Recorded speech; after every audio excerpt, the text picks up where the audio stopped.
I wanted to do a kind of sequel to my last video. And who knows, maybe this will turn into a limited series. In the previous episode, we explored how ancient Greek historian Herodotus had some surprisingly accurate, but mostly mistaken claims about Egypt's twin pyramids. Today we're diving into another one of his bold assertions, this time about a legendary Egyptian pharaoh named Sesostris. During that same 5th century BCE journey, Herodotus visited the ancient city of Memphis.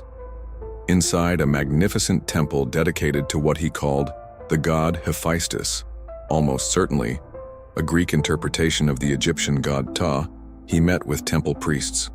As he often did, Herodotus asked them everything he could about Egypt's past. According to Herodotus, the Egyptians kept the most meticulous records of any civilization he had ever encountered. The priests claimed Egypt had existed for at least 15,000 years and had been ruled by over 330 kings, some native, others foreign, including 18 Ethiopians and even one woman. Most of these rulers, the priests admitted, had left little of note behind, but one king stood above them all, Sesostris. Let's take a moment to digest what Herodotus says next, because it reads like something out of an alternate timeline. The priests told Herodotus that Sesostris was the greatest of all Egyptian rulers. His story begins with a naval expedition along the Arabian coast via the Red Sea, where he conquered every land he encountered. Eventually, the waters grew too shallow to sail further, so he returned to Egypt. But that was just the beginning. He assembled a vast army and began a land campaign that took him through Asia and even into Europe, subduing the Scythians and Thracians. That's right. According to Herodotus, an Egyptian pharaoh led armies across snowy mountains, conquering parts of what we now call Romania. Imagine a golden chariot blazing through icy terrain. After these campaigns, Sesostris returned to govern Egypt, but he wasn't done. He then led forces south into Ethiopia, becoming the only Egyptian pharaoh Herodotus claims to rule it. Wherever he went, he left monumental markers of conquest, stone pillars inscribed with his name, homeland, and the declaration that he had subdued these lands by his own strength. In places where the locals put up a fierce resistance, the pillars were respectful. But in lands that offered no resistance, the same inscriptions were carved with a mocking addition: a woman's genitalia, symbolizing weakness. That's right, ancient military propaganda, Egyptian style. And these weren't just stories. Herodotus claimed he saw some of these very pillars still standing in Palestinian Syria, and even carvings in Ionia and along the roads from Ephesus to Smyrna, massive figures of a man holding a spear and bow with inscriptions across his chest reading, "It was upon my shoulders that the winning of this land was born." Herodotus describes an empire that stretched from the Arabian Peninsula to Ethiopia, through Palestine, Anatolia, and even parts of Europe, a domain possibly 2,000 miles across. It would have rivaled any empire until the Persians or Alexander the Great. As if that weren't enough, Herodotus credits Sesostris with the invention of geometry. Supposedly, he divided Egypt into equally sized plots of land and taxed each according to its area. If the Nile claimed someone's land, royal inspectors would assess the loss to reduce their taxes, a system so precise that Herodotus believed it gave rise to Egyptian geometry, which the Greeks later adopted. But like many great rulers, Sesostris' legacy didn't last. After his death, power passed to his blind and ineffectual son, Pharaoh, which Herodotus amusingly mistook as a proper name rather than the title Pharaoh. Under his weak rule, Egypt shrank back to its traditional borders along the Nile. Still, Sesostris' name lived on. Herodotus even claimed that a people along the Black Sea, the Colchians, were descended from Egyptian soldiers in his army. So, who was this mythical pharaoh Sesostris? Historians have struggled to identify him. His name isn't found in Egyptian records, not as Sesostris anyway. It's a Greek rendering, likely a distortion of a real Egyptian name such as Senusret or Usertsen, which was borne by several Middle Kingdom pharaohs. Some think he might be a composite of different rulers, especially those from the 18th and 19th dynasties, like Thutmose III, Seti I, or Rameses II, the greatest Egyptian conquerors we know of. But even their campaigns fall short of the sweeping conquest described by Herodotus. Others propose that Herodotus may have merged multiple pharaohs into a single mythologized super-king. It's not uncommon. After all, we call Roman emperors by nicknames like Caligula and not their real names. Some believe that Sesostris might never have existed at all. Still, Herodotus didn't invent this story. He was told it by Egyptian priests who showed him monuments that, by his time, were already ancient. Whether Sesostris was a real king, a composite of legends, or an exaggeration born of national pride, the story he left behind is one of the most fascinating what-if moments in ancient history. What if Egypt really did become a global empire? What if geometry as we know it came not from Greece, but from Nile floodwaters? Let me know what you think. Was Sesostris a myth? A misunderstood historical figure, or the greatest ruler the world forgot? They did not go far, nor did they stay long. As far as the records tell us, none went into Asia Minor, or so much as touched any part of Europe. Furthermore, at the time, Cesis was supposed to exist. Anatolia was the heart of the Hittite Empire, the main rival to the Egyptians. These Hittites would block any such pharaoh's military campaigns. In fact, this is exactly what happened. Both Hittites and Egyptian sources agree that the empire successfully defended their borders from their other neighbors. Incursions Egypt got nowhere near the locations where Herodias claimed Cesis, carved his monuments. Unfortunately, almost everything the Greek says about CCIS does not mesh well with what we currently know about Egypt's history. It is as if Cesis, in his continent, crossing Egyptian empire, was conjured from thin air. No trace or evidence of it has ever been found to make things worse, even in antiquity. We know that some question the reliability of Herodotus' original account. The Greek historian Diodorus of Sicily, writing 400 years after Herodotus, states, with regard to this king, not only are the Greek raiders at variance with one another, but also among the Egyptians. The priests and the poets who sing his praises give conflicting stories. That is to say, there was no consistent story told about this pharaoh, even among the Egyptians themselves, too. 0 years ago, if only we could find one of those monuments, the ones Herodotus himself claimed to have seen and viewed as definitive proof of the tales. If we found just one, it might settle everything for good and all. Oh well, it has been over 2 millennia. It might be too good to hope that they survive such a long time. Wait, we found one of them in modern-day Turkey. There is a road connecting the two ancient cities of Sardis and Ephesus. It takes you through a rocky and mountainous terrain known as the Karabel Pass. On the southern slope of one of the mountains in the pass, you will find a carved stone relief, 1 to 2 m wide and 2.5 m tall. It is badly worn by centuries of erosion, but certain shapes can still be seen clearly. A man wearing a conical hat and grasping a bow in one hand and a spear in the other. Even more faintly engraved in the rock are a smattering of ancient symbols just to the right of his head. This relief is known as Karbel A. It is the sole survivor of several monumental carvings that once decorated this region. The others were sadly destroyed during the construction of the modern road watchers. With a good memory might find something oddly familiar about this relief. It appears to match pretty dang closely to the description Herodotus provided of one of Sis's monuments. The carvings, which stand almost 7 feet high, show a man with a spear in his right hand and a bow and arrows in his left carved across his chest, running from shoulder to shoulder, and written in Egyptian hieroglyphs are these words: "It was upon my shoulders that the winning of this land was born." It appears like we might have found the same exact spot where Herodotus once stood 2,000 years ago. It very nearly matches his description to a T-well, almost. I hate to be a stickler, but excuse me. Herodotus, he holds the spear in his left hand and the bow on his right. This description is also not on his chest. It's over his left arm, but it's fine. Some scholars think Herodotus might have seen an extremely similar but separate relief located nearby. Perhaps one of the ones that got destroyed in the 1970s or 80s. In any case, it's about as good as you can get. The Holy Grail. To fact-checking a Greek guy who's been dead for 2,000 years. Oh man, Herodotus, are you scared we got him? Oh, you're so done for, buddy. We have the guy. We have the hieroglyphics. Was Herodotus, right? Well, for the longest time, travelers and early archaeologists in the 1800s assumed he was, but over time, more practiced archaeologists began to call the Egyptian and Isis interpretation into question.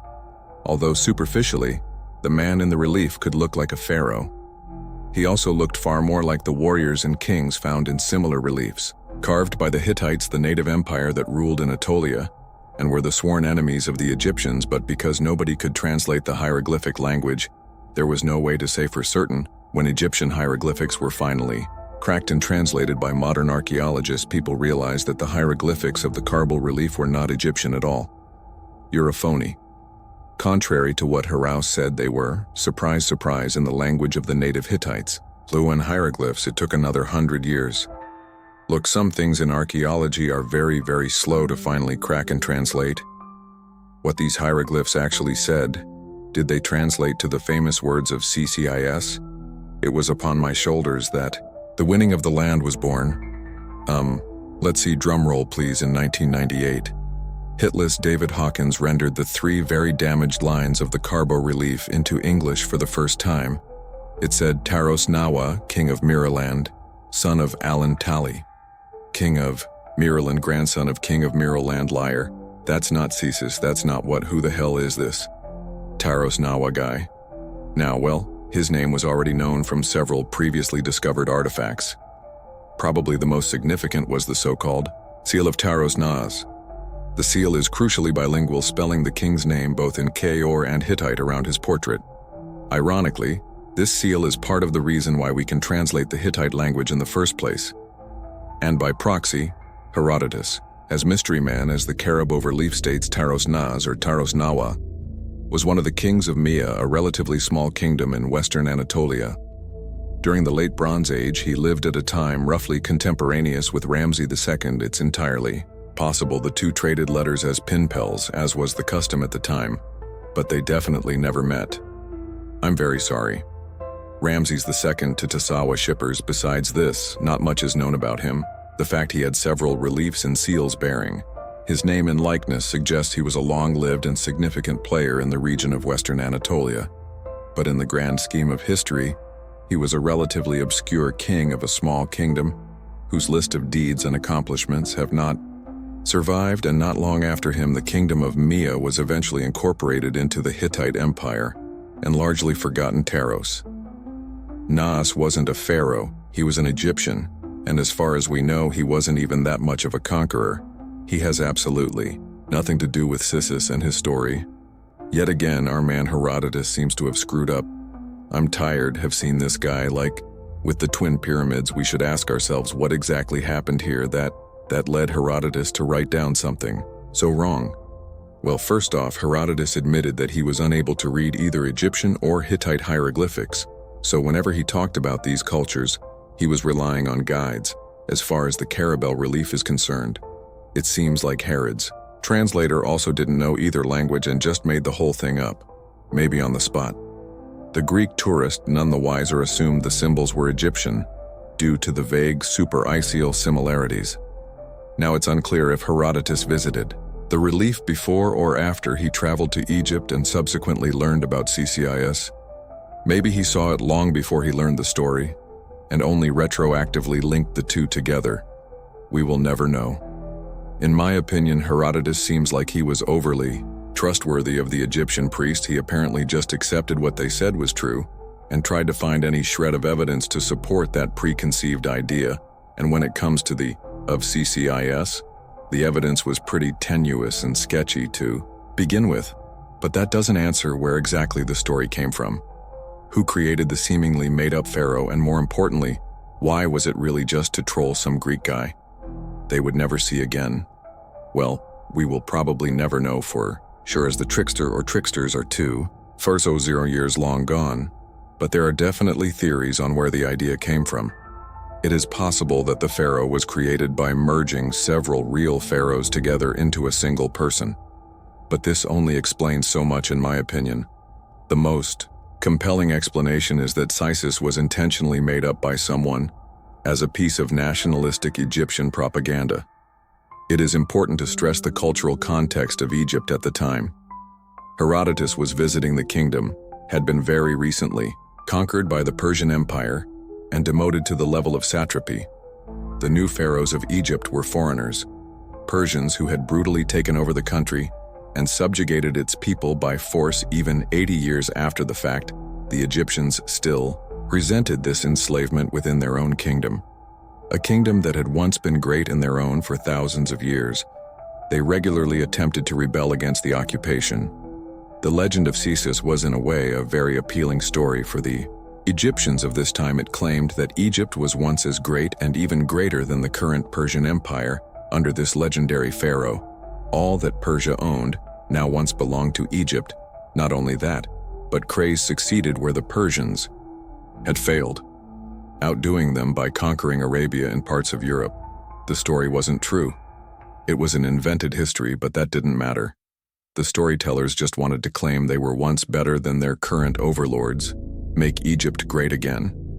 Furthermore, Sisis himself appears to be the perfect ruler, the very model of the idealized king, not only a great warrior and conqueror, but a great administrator of the lands under his rule. A super genius, a king many should strive to be like. And it's curious that the story of CCIS appears to have changed over time. 400 years after Herodotus, Diodorus provides us with several new details about CCIS and his life that the Egyptians of Herodotus' day hadn't told him. For example, Sisis is given a childhood in a reversal of what King Herod did at Jesus' birth. The father of Sisis gathered together from over all Egypt the male children born on the same day and prescribed the same training and education for them all, on the theory that those who had been reared in the closest companionship would be most loyal and most brave. In Diodorus' version, Sisis becomes a warrior at a very young age and doesn't just conquer parts of Africa, Asia, or Europe, but the whole world, at least the world known to the ancient Greeks. He crosses the Ganges River and subjugates all of India to the encircling ocean, the literal end of the earth to the ancient Greeks.